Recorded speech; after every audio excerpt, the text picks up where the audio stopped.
Anne et Léa pour continuer notre discussion sur le diabète.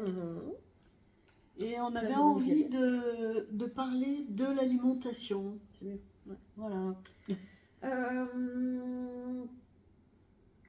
Quand tu apprends que tu es diabétique, ça doit être compliqué de changer tout de suite ton régime alimentaire. Comment tu as pris tes premiers repas de diabétique? Parce que toi, tu étais à l'hôpital d'Antibes. T'as un suivi déjà? T'as une genre d'aide, non?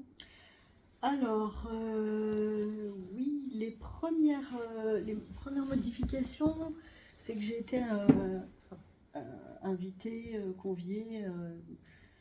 Je suis allée en formation éducation thérapeutique pour le diabète à l'hôpital de Antibes.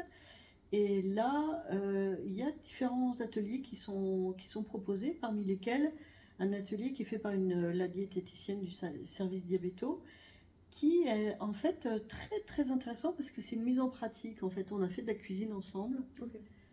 Et on a préparé un plat, tous ensemble, on était plusieurs, on était 6 ou 7 malades, la diététicienne.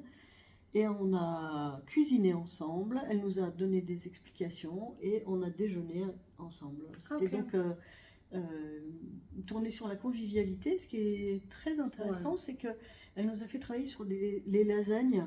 Et a priori, on se dit, les lasagnes, c'est plus trop un plat que je vais manger. Il y a beaucoup de pâtes, beaucoup de sauce.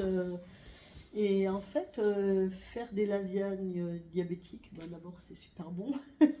Puis ça permet de relativiser, de se dire finalement on peut garder une alimentation agréable et conviviale, puisqu'on s'est retrouvés tous autour d'un repas. Je crois qu'on s'était fait un dessert à base de fraises, une petite entrée également avec des crudités très sympas. Donc je pense la formation, l'alimentation, on nous l'a fait revoir sous cet angle du plaisir. Et c'est ce que j'essaye de faire à peu près au quotidien sur la page Facebook Mes repas diabétiques. C'est de partager des idées de repas, de choses assez simples, qui sont gustativement et esthétiquement intéressantes, que tout le monde peut faire. Du plaisir. Voilà, pour trouver du plaisir. De produits sains, frais. Mais toi aussi, je pense que maintenant tu cuisines avec des produits de saison. Je pense. Voilà, l'autre jour on a. Enfin, oui. On a discuté toutes les deux sur que faire de la queue du brocoli, comment l'utiliser. C'est toi qui m'as donné cette idée de l'éplucher, de le faire en carpaccio. Voilà, comment optimiser les produits. C'est actuel aussi de faire plus attention. Voilà. Déjà, d'où ça vient. Qu'est-ce que tu manges? Des fruits et des légumes de saison, d'essayer de ne pas faire trop de déchets. C'est ça. Et ce qui est intéressant aussi quand on commence à réfléchir un petit peu à son alimentation, c'est de se dire finalement il y a des produits qu'on a l'habitude de manger cuits, comme les brocolis. Souvent les gens disaient brocoli, c'est pas forcément le produit qui paraît ultra sexy, mais on n'est pas obligé de le manger cuit. On peut le manger cru ou juste blanchi. Et juste blanchi avec une petite vinaigrette dans une salade, c'est un peu croquant, c'est vert, c'est joli, c'est sympa. C'est pas forcément le machin bouilli qui fait pas envie, qu'on mange à la cantine ou la déco de restaurant.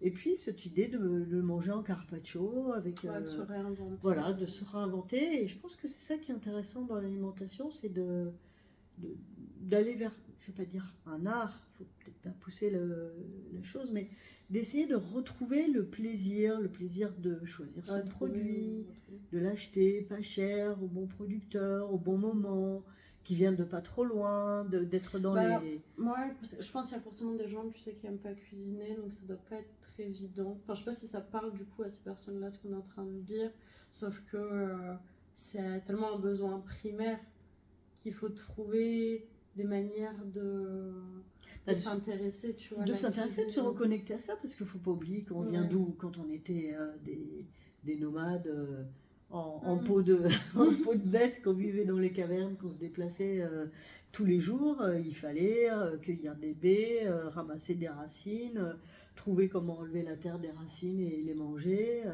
attraper des bêtes, trouver comment les cuisiner. La cuisine, c'est comme la respiration, c'est comme la parole, c'est comme le chant, ça fait partie c'est primordial. Des règles primordiales, comme de dormir. Quelque chose qu'on apprend. Enfin, on l'apprend pas. On l'a perdu, je crois qu'on l'a beaucoup perdu. Je crois parce qu'il y a moment on te l'apprenait à l'école aussi. À un moment, on Et ça l'apprenait à se transmet l'école. normalement de... Ça se transmet normalement, Et, ça se transmettait longtemps mais de comme mère ce en qu'on fille. disait un peu tout à l'heure avec la société de consommation, les fast-foods, c'est des choses qui n'ont pas aidé, tu vois. Et je pense que ça a aidé à ce qu'on perde ce savoir-faire. C'est ça. Le fast-food, c'est tout de suite, sans que j'ai à réfléchir quel aliment, où l'acheter, comment le préparer. La nourriture arrive dans mon assiette et en définitive, cette nourriture, je ne sais pas comment elle est faite, qu'est-ce qu'il y a dedans, qu'est-ce qu'elle m'apporte. Et je pense que ce qui se passe depuis 10 ou 20 ans, on disait dans la conversation sur le développement du nombre de diabétiques, depuis qu'il y a de la transformation, enfin de la restauration rapide, beaucoup de produits transformés, c'est une coïncidence. Il y a beaucoup de personnes qui sont obèses, il y a beaucoup de personnes qui sont diabétiques, beaucoup de personnes qui... Alors il y a la sédentarité aussi, beaucoup de développement de maladies cardiovasculaires, d'hypertension, etc. Et est-ce que c'est une bonne chose? Moi je ne pense pas, donc j'ai appris